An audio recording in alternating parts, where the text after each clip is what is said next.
quelques questions à vous poser. Oui. Je suis du côté de la Guinée, Conakry. Oui. Ici, il y a un imam qui fait prier les gens dans la langue malinké au niveau de Cancan. Ouais, je connais le gars. Oui, et il est aujourd'hui tellement critiqué sur les réseaux et au niveau de la communauté religieuse guinéenne, la communauté musulmane guinéenne, en fait.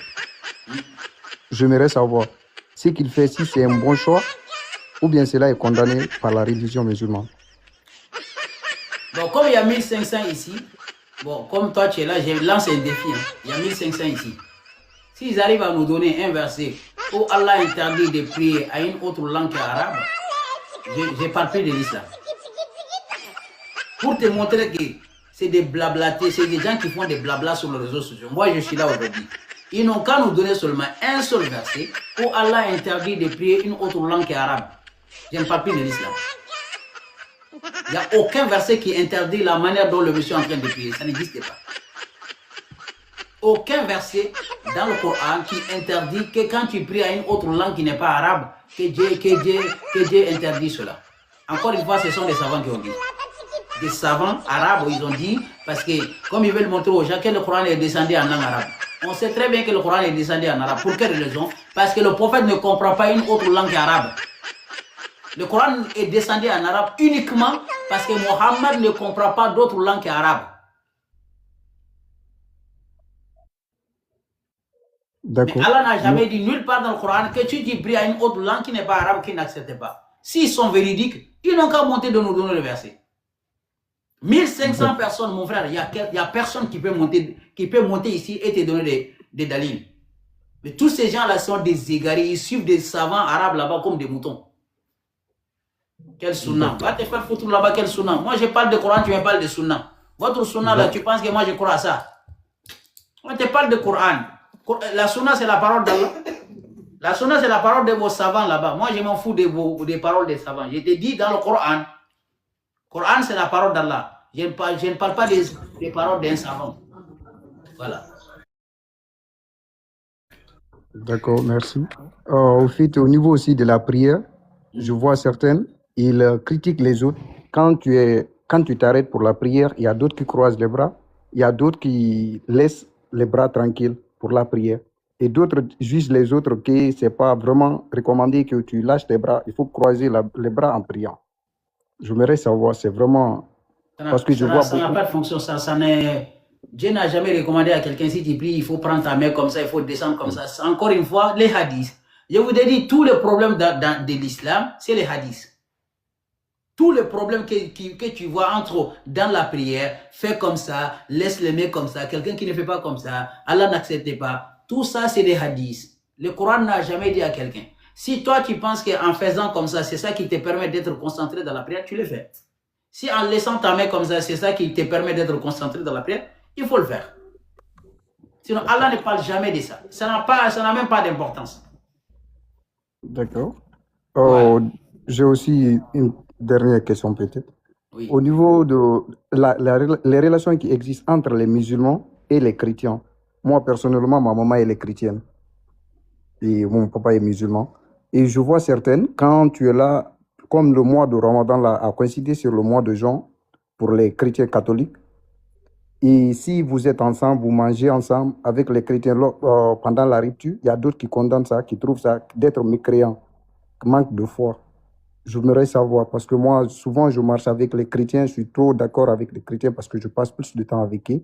Et d'autres condamnent ça pour dire non, si tu es musulman, il faut rester loin d'eux. Et ce ne sont pas. J'aimerais savoir, au fait, si vous pouvez m'éclairer dessus. Wallahi, Allah subhanahu wa ta'ala est juste. Et, par exemple, si on regarde Surat 3, verset, on va aller un tout petit peu vite. Allah subhanahu wa ta'ala nous dit déjà dans Surat 3, verset 13, il a dit Laysu sawa min ahli kitab. Donc, tous les gens des livres, que les chrétiens et les juifs, ils ne sont pas pareils. Il y a des chrétiens, ils sont bien, ils font leur religion, ils ont le droit de pratiquer leur religion. Donc, si c'est votre carême aujourd'hui et que c'est Ramadan aujourd'hui et que vous coupez le Ramadan ensemble, où est le problème dans ça? En islam, les chrétiens n'est pas nos ennemis. Allah a dit que nous, on peut discuter avec les chrétiens de la meilleure des façons. On peut discuter, on peut faire des débats, mais dans le respect. On ne les oblige pas de croire à notre croyance et aussi, ils ne peuvent pas nous forcer. On essaie de faire des échanges pour qu'on puisse se comprendre. Parce que la majorité des cas, on est dans le même avis. Mais le cas de Jésus qui crée un peu de soucis, de contradictions. Sinon, le chrétien, ce n'est pas autorisé dans la Bible de tuer quelqu'un. Ce n'est pas autorisé dans la Bible de voler. Ce n'est pas autorisé dans la Bible de forniquer. On est d'accord? D'accord. Donc, on est tous pareils. Donc, les imams, c'est pour ça que je vous dis que la sunna, quand tu entends la sunna est basée que sur détester la haine, créer des polémiques, détester les uns et les autres. C'est ça la base de la sunna. La sunna même dit que quand tu croises le chrétien et le juif, il ne faut pas le saluer. Donc, quand quelqu'un qui dit que moi je suis la sunna, il ne peut pas vivre avec un être humain sur la terre.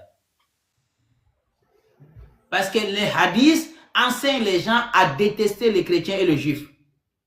Alors que les juifs et les chrétiens ne sont pas tous pareils.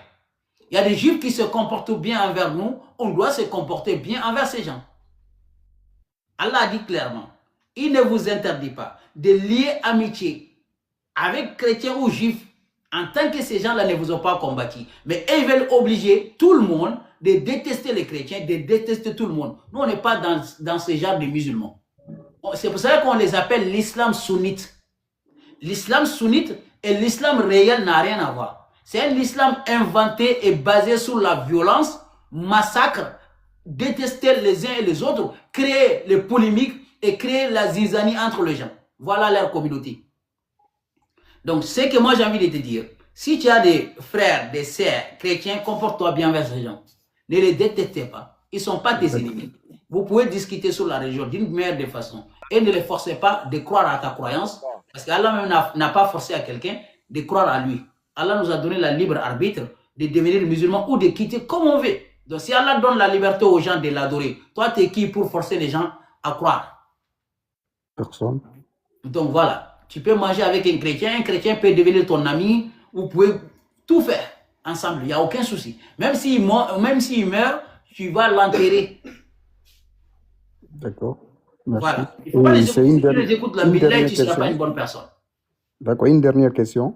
Oui. C'est à propos sur des tresses, des hommes qui se tressent. Moi, par exemple, j'ai des cheveux, souvent je mets des tresses sur ma tête.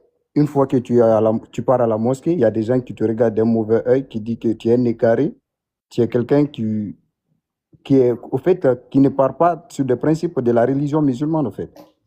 Si les tresses sont vraiment interdites pour les hommes dans la religion musulmane, j'aimerais savoir. Le fait qu'un homme se tresse, c'est ça? Oui. Ce n'est pas interdit.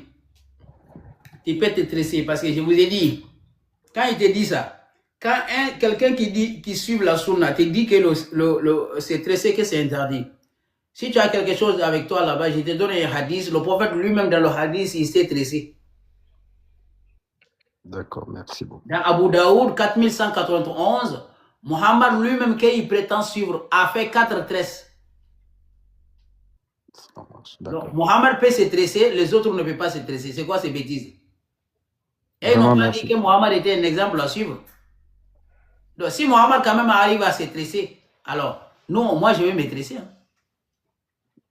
C'est ça la sunna. Et il dit que c'est la sunna. Donc, si c'est la sunna, Muhammad lui-même il s'est tressé avec 4 tresses. Pourquoi ils interdisent aux autres de se tresser? Mon frère, il faut te tresser. Il n'y a aucun souci là-dedans. Moi-même, j'avais des locks. Je vais refaire locks là bientôt. D'accord, merci beaucoup et passe une bonne soirée. Merci. Salut. Salut mon frère. Moi, je ne suis pas ton frère Oustaz, s'il te plaît.